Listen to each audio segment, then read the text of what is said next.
Welcome to Your Illini Nation pregame show. I'm Brice Bement alongside Illini Inquirer's Derek Piper here in Iowa. You were able to stay the night last night, obviously. I had a kind of an early morning here to make sure we got here in time for the game time. A 1:30 tip-off this Saturday. It's actually going to be a golden blackout, I think, for Iowa, and obviously a little drama there with Orange Crush not able to come. So, but obviously, Derek, going to be a nice little matchup here in Iowa City. You know, what do you expect to see from this game today? It's a heated rivalry. It's going to be a very intense environment, a sold-out crowd. It's unfortunate that the Orange Crush weren't able to make it over. I know that's been a big point of discussion throughout the week. Maybe we can dive into that a little bit. You are going to have to adjust the eyes if you're sitting at home or even coming today. You got orange against yellow, full orange-yellow, the clash there. We'll see how that plays out, but two very talented teams, two teams that are going in the right direction with their seasons. I know that both started 0-3 in league play, but Iowa's won 6 of their last 8. They've been really good offensively here recently, put 93 points on a very good Rutgers team that's stout defensively, one of the best out there in the country. So they're rolling. Chris Murray's an NBA talent, a first-round pick projected right now, and they're really good in this building. And this is a place that has hosted some really good battles between Illinois and Iowa here recently. Now Illinois has taken the last 5 between these two teams in the series, but I'm sure Iowa fans are sick of losing to Illinois. I even ran into one last night, and I told him that I covered the Illini, and he said, forget you then. I said, all right, we'll see you later, buddy. But yeah, that's just kind of the nature of it. It's a heated rivalry. It's kind of fun to embrace it, know that the coaches, I think Fran and Brad have a really good relationship, but obviously 2 fiery guys.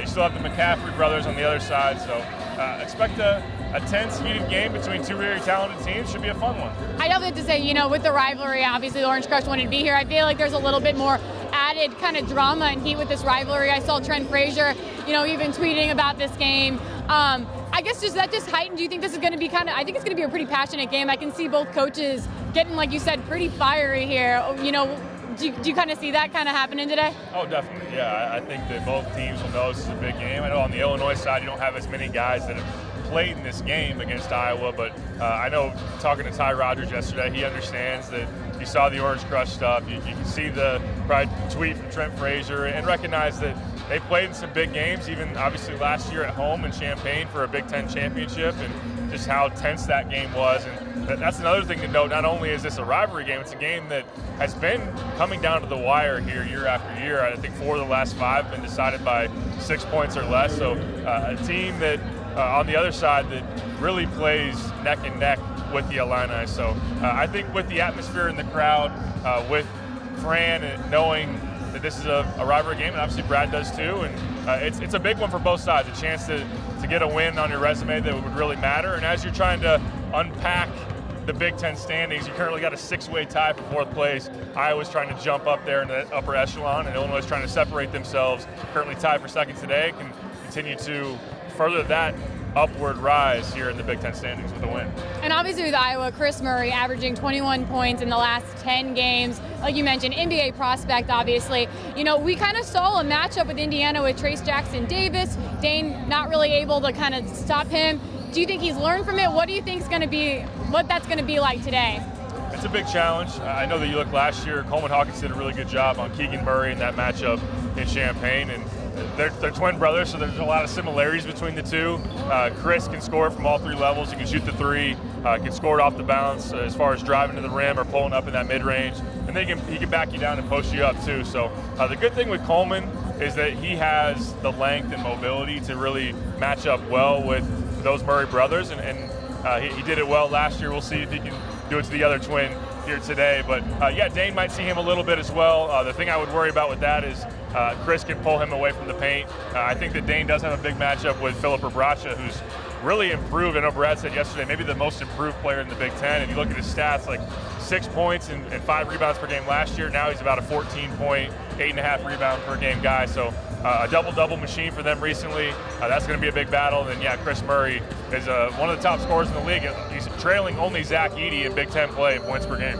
I was just about to mention, but you kind of already went into it. But obviously Chris Murray is the big name here for Iowa. But who else are people going to need to be aware of tonight? today. I know that, Peyton Sanford is a guy that can really shoot the three off the bench. It is someone that really has erupted from three a couple of times here. Can go 4, 5, 6 threes if you allow him to do so. Connor McCaffrey always seems to have something for Illinois. I know last year he didn't play all that well against the Illini, but in the past, someone that hasn't shot the three all that well in his career, but seems to find a way to make a couple against the Illini, so he likes that matchup. I think Patrick McCaffrey coming back from his absence with anxiety and what he was dealing with, he's now playing again. We know that he's a talented player, was a starter for them going into the year, and a double-figure scorer when he's right. So I kind of look for that matchup as well. And Tony Perkins is a big physical guard, played exceptionally well against the Illini and Champaign last year. I think he had 17 points, 10 rebounds, 5 assists. So someone that likes to get downhill, and I think that he will, at 6'4" and really a strong body, will try to check Terrence Shannon and try to make sure that Shannon doesn't get into the lane and make plays. So I think that those are some guys really that you want to note on Iowa outside of the main ones as far as the star with Chris, and obviously Brice has been getting a lot of notoriety too recently.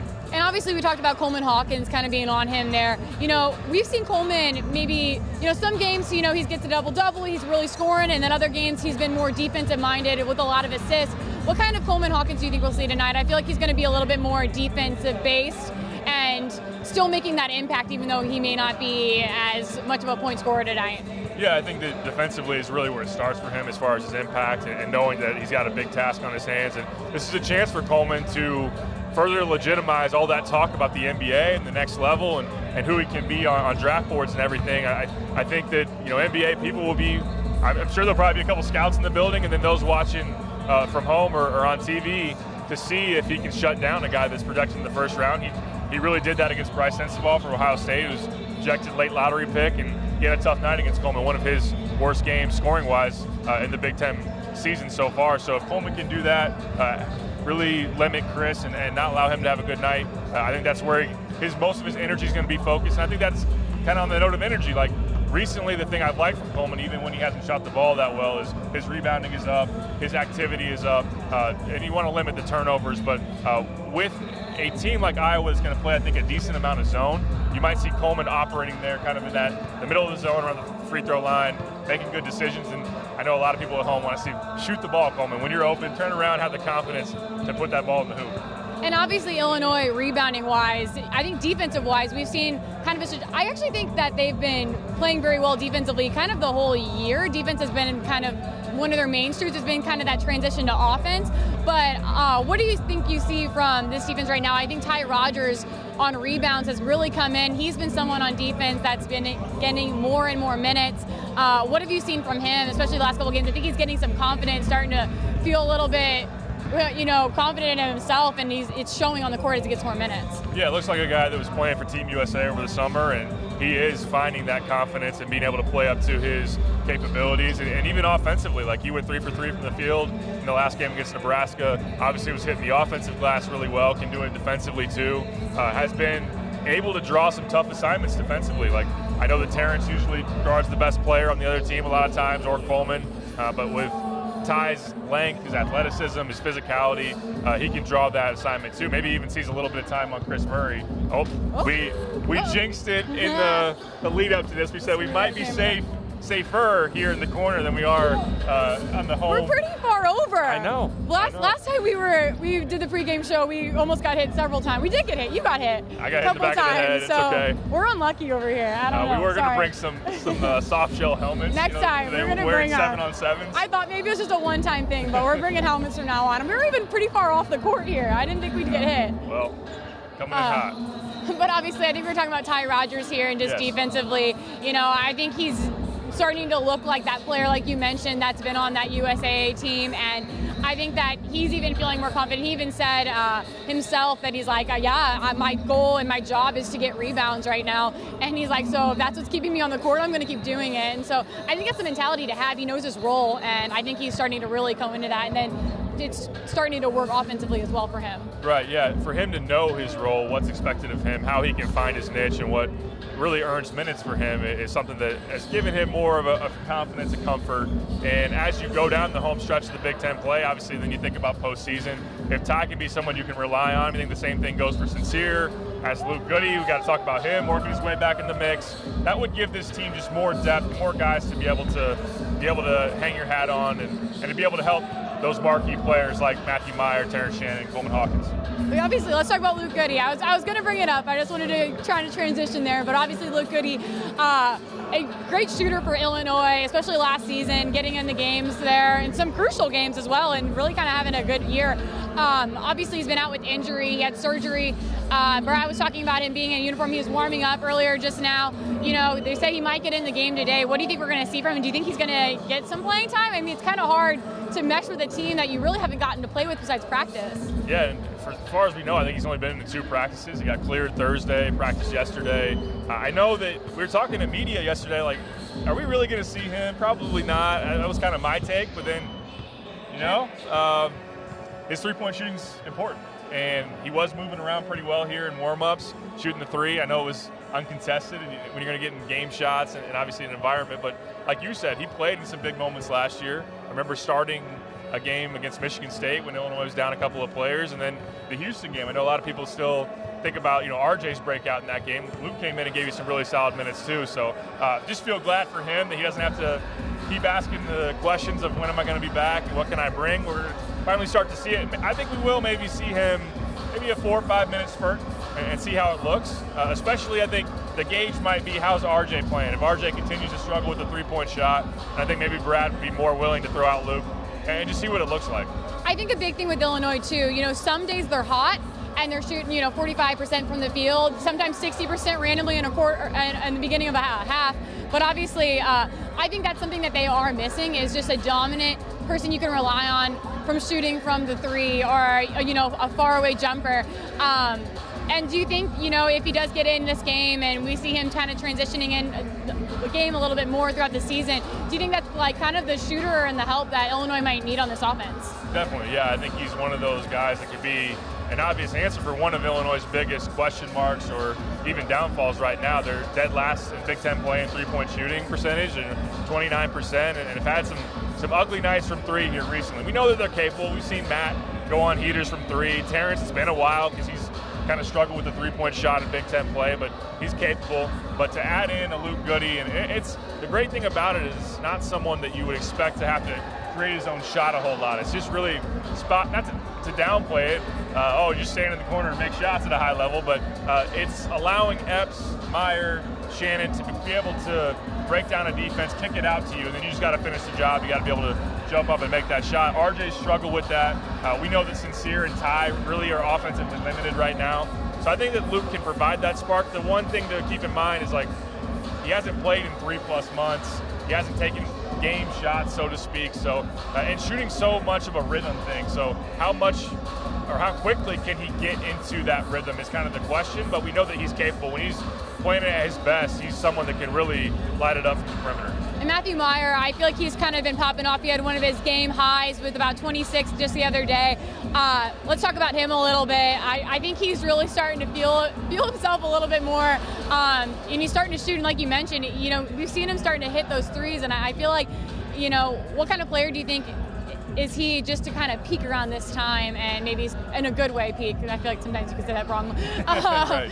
But and to start peaking right now, you know, what do you see from him today? Yeah, it was a worry earlier in the season where you talk about a guy that was very accomplished at Baylor and was thought to be one of the best transfers in college basketball. Obviously, his body he was fighting with, trying to get fully healthy, and you just wondered, like, what's up with this dude? Is he going to play up to the standard that kind of expected going in? And in the past month or so, he's been one of the best players in the Big Ten. He's been super consistent with his scoring efforts, shooting the 3 well, has been able to get downhill and score around the basket. I think his energy defensively, I mean, the block shots is something he brings every game.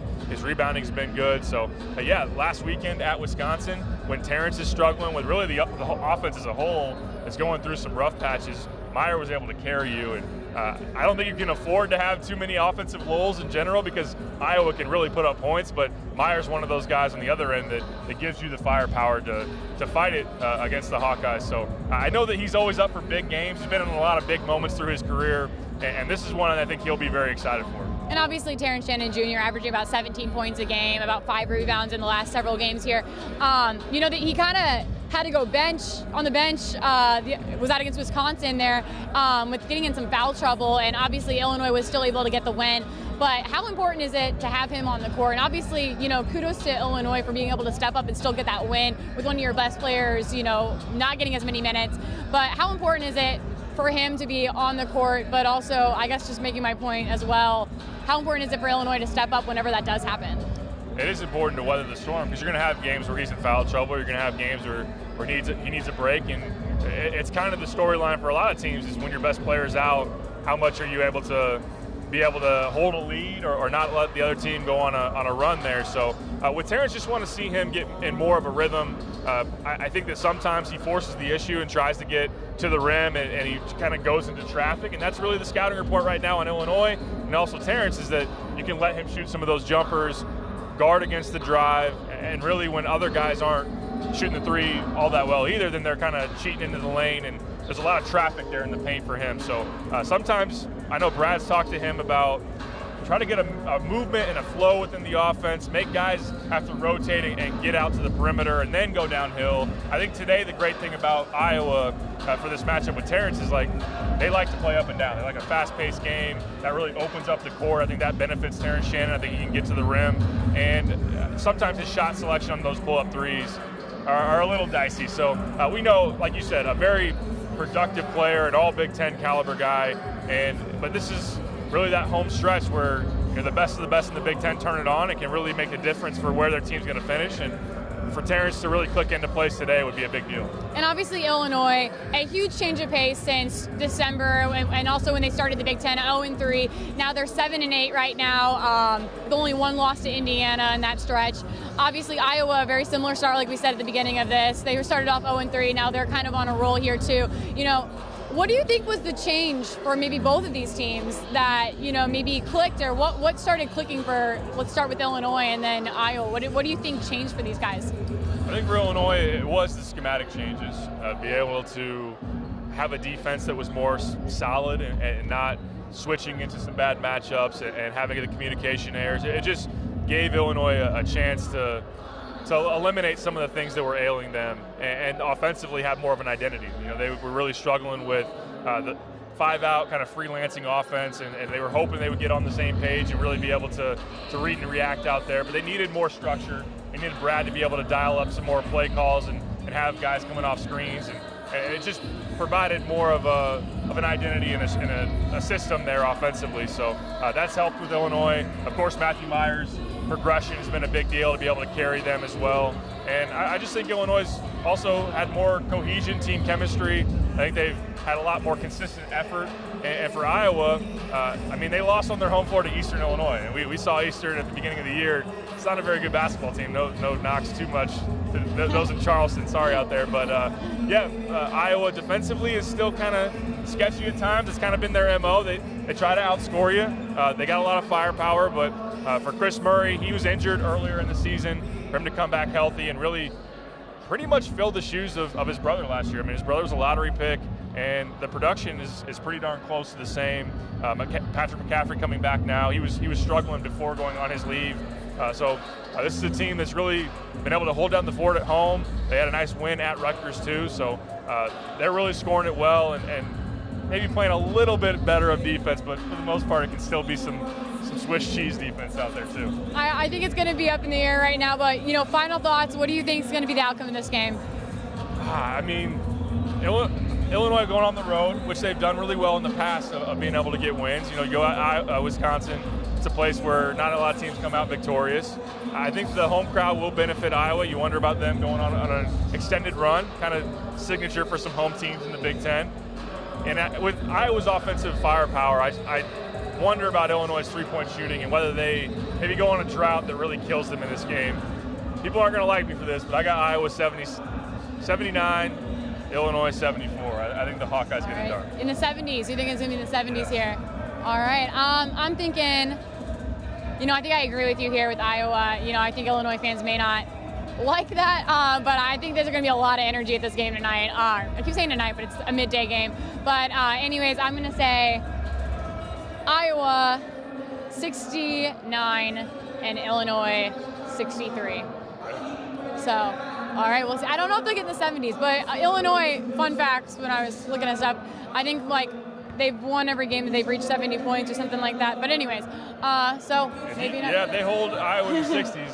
Maybe they have a good chance here. But yeah, offense has to show up. It's been a little too inconsistent here recently. But it's going to be a really fun game and rivalry. I love that both sides are embracing that. Indiana fans are like, no, you're not our rival. We don't want anything to do with you. I was like, we want that. We want it. We want a rivalry. I love rivalry games. And when I was driving here too, I passed like 5 different cars with people dressed in Illinois gear, because you can see it right away. It's bright orange. So I was like, oh, there's another Illinois person like passing me or me passing them.